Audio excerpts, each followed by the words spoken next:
Yang melatar belakangi usaha ini, mungkin sejak awal kami merasa prihatin dengan kondisi di desa yang memang banyak sekali SDM produktif itu pergi ke kota begitu, dan kami merasa bahwa sebetulnya di desa pun kalaupun diberdayakan potensinya memang sudah ada, tinggal di upgrade SDM-nya, wawasannya dan sebagainya, ini saya kira bisa dimanfaatkan lebih baik lagi. Makanya kami berpikir bahwa potensi di daerah yakni berupa petani singkong itu sebetulnya bisa dikelola dengan baik, dan berpikirlah waktu itu untuk membuat kecimbring, dan kecimbring yang mungkin lebih tren sekarang itu kecimbring tipis yang disebutnya adalah keripik kaca gitu. Untuk awal merintis memang namanya usaha ya, karena memang dari awal pengetahuannya juga memang masih belajar, kemudian peralatan juga seadanya, dan barangkali sejak awal memang untuk pemasarannya itu banyak penolakan gitu. Jadi kalau dipasarkan misal ke warung atau ke toko-toko itu memang karena kemasan kita belum bagus, jadi dianggapnya rasanya juga ketika kemasannya kurang bagus mungkin dianggap kurang bagus, padahal kalau rasa dari awal sampai sekarang insya Allah masih sama gitu. Tapi ketika sekarang sudah punya kemasan yang bagus, alhamdulillah. Kalau keripik kaca kenapa dibuat? Karena memang lumayan digemari. Jadi cemilan yang tidak membosankan, kemudian dimakan kapan saja, dan notabene kebanyakan itu adalah kaum remaja perempuan yang suka, dan mereka ya suka jajan. Jadi saya kira prospeknya cukup lumayan bagus. Jadi kami berpikir kripca ini bisa lebih besar lagi, bisa lebih banyak lagi yang meminati, dan terbukti itu yang sudah kami lakukan pemasaran di online itu memang repeat order gitu. Masalahnya memang skill untuk pemasarannya itu yang kami belum terlalu pandai atau belum terlalu memahami tentang trik khusus dalam teknik all shop itu. Untuk pembuatan kripca sendiri, yang pertama kita bikin bahan mentahannya dulu. Singkong yang dibeli dari petani itu dikupas, kemudian diparut. Setelah itu direndam di tempat perendaman selama 2 hari. Kemudian baru kita dibikin adonan. Setelah adonan itu jadi, karena dengan api kecil itu harus terus diaduk, kemudian baru kita bisa dicetak gitu. Dicetak, dibikin tipis.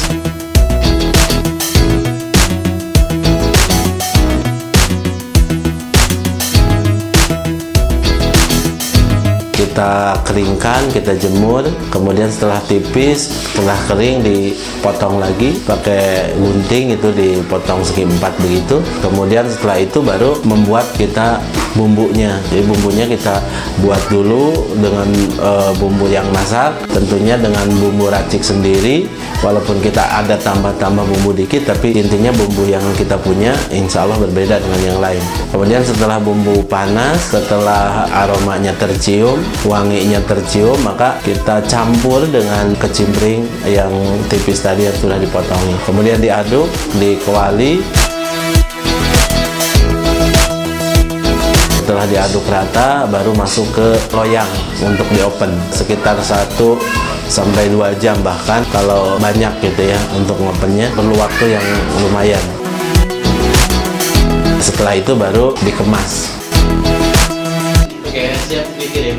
Unggulan kripca yang kami punya, karena memang kripca sekarang lagi banyak ya, di mana-mana juga ada kripca. Untuk yang kami punya, yang pertama memang dari pemilihan bahan. Jadi bahannya singkong yang berkualitas, tentunya yang banyak mengandung pati, karena kerenyahannya akan timbul dari singkong yang berkualitas. Yang kedua, pengolahannya. Kalau mungkin ada di antaranya yang lain, ketika setelah diparut itu kemudian dibikin adonan, itu biasanya ada rasa atau aroma singkongnya, jadi kerasa gitu, kecium. Nah ini karena kita rendam 2 hari, alhamdulillah itu sudah minimal sekali aroma singkongnya, jadi lebih tawar begitu. Kemudian untuk kerenyahannya, karena kita dijemurnya juga sampai kering banget, kemudian di open, kemudian kita pakai kemasannya juga aluminium foil. Saya kira insya Allah kerenyahannya, kalau mungkin yang takut karena ini namanya keripik kaca, misalkan nyelap-nyelap di gigi kayak gitu, insya Allah ini enggak, karena lumer di mulut insya Allah. Untuk yang lainnya, bumbunya bumbunya juga kami racik sendiri, kami pakai cabai yang segar, kemudian kami bikin bumbu. Jadi insya Allah ini akan beda sensasi rasanya dengan produk-produk yang ada di pasaran begitu. Untuk produknya sendiri itu ada kripca, itu yang pas mupingnya, kemudian ada kecipul, kemudian ada keciban, itu singkatan yang kami buat sebetulnya. Kripca keripik kaca, kecipul kecimpring gaul, kemudian kalau keciban kecimpring bantat, dan ada lagi produk yang orinya yaitu bikin kecimpring mini, kemudian rangining atau ranginang singkong. Kripca itu yang paling laris, ya kedua kecipul, ketiga keciban gitu. Nah kecipul ini memang belum mungkin karena tidak in atau tidak lagi viral, jadi harus mencoba dulu. Tapi rata-rata kalau udah yang mencoba alhamdulillah gitu, ada repeat order. Jadi kecipul kami juga sama, karena tadi dipilih dari singkong yang bermutu, dari singkong yang banyak patinya, jadi krenyesnya atau kriuknya itu beda insya Allah. Dan ini akan beda dengan kita makan cemilan atau snack-snack yang lain, karena kalau yang lain itu biasanya hanya digunakannya adalah patinya saja atau aci singkongnya aja. Jadi kalau di mulut tuh kalaupun makannya banyak itu nggak kenyang. Tapi punya kita karena seluruhnya masuk, itu termasuk yang disebut serat-seratnya itu juga masuk, bukan hanya patinya saja. Jadi selain kriuk, selain enak juga mengenyangkan begitu. Dan insya Allah sehat. Untuk produksinya, kapasitas kami memang produksi per harinya 100 bungkus. Tetapi kalau pesanan banyak bisa sampai 200 bungkusan. Tapi pada umumnya memang antara 50 sampai 100 bungkus per hari. Jadi kalau dihitung kerja di desa sih lumayan begitu. Kalau pemasaran memang untuk offline itu baru Ciamis Tasik. Untuk offline kita ada di beberapa gerai di Ciamis, alhamdulillah agak banyak. Kalau Ciamis memang karena kita di Ciamis, itu di Jogja, Depstore Ciamis, juga di Sinangkasih sudah masuk, kemudian di Guna Salma juga ada, di Kawali Guna Salma 1-2, kemudian di Panumbangan Guna Salma 3, dan di toko oleh-oleh Saunggalendo di Ciamis. Kemudian untuk Tasik baru di Kinimat. Di Kinimat alhamdulillah sudah hampir semua cabang Kinimat kami sudah hadir di sana. Untuk yang lainnya baru kita ke Tasmat, itu baru pengajuan, belum ada jawabannya. Mudah-mudahan secepatnya di Tasmat juga bisa dimasukin produk kami. Justru ini agak unik, kalau yang lain memang di era pandemi ini semua pada lari ke online. Nah kami sebetulnya dari awal berusaha justru memulainya bisnisnya di online. Jadi kalau online pertama memang di medsos, di Facebook, teman-teman kita yang pada jauh kemudian ada mungkin tertarik, walaupun bukan temen tuh banyak juga di Facebook, di Instagram, dan alhamdulillah juga di all shop yang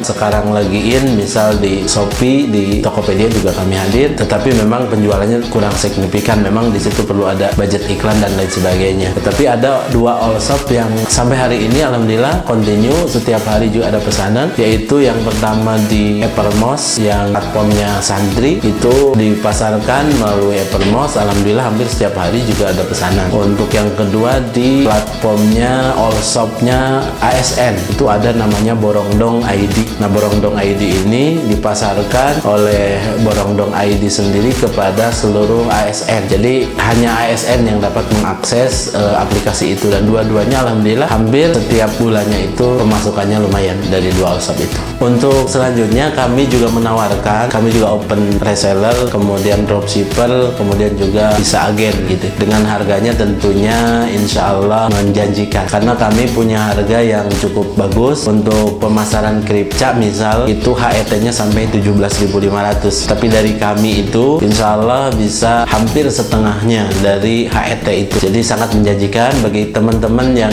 ingin bergabung dengan kami, menjadi dropshipper kami, menjadi reseller kami, atau menjadi agen kami. Silahkan bisa menghubungi kami di WA 0813 12 4078. Nanti selanjutnya bisa ditanyakan melalui pesan singkat nanti. Dan saya kira untuk di gerai-gerai yang lain juga kami butuh pemasar ataupun agen-agen yang lain, karena kami juga tidak mau berjuang sendirian, mau berjamaah dalam kesuksesan insya Allah.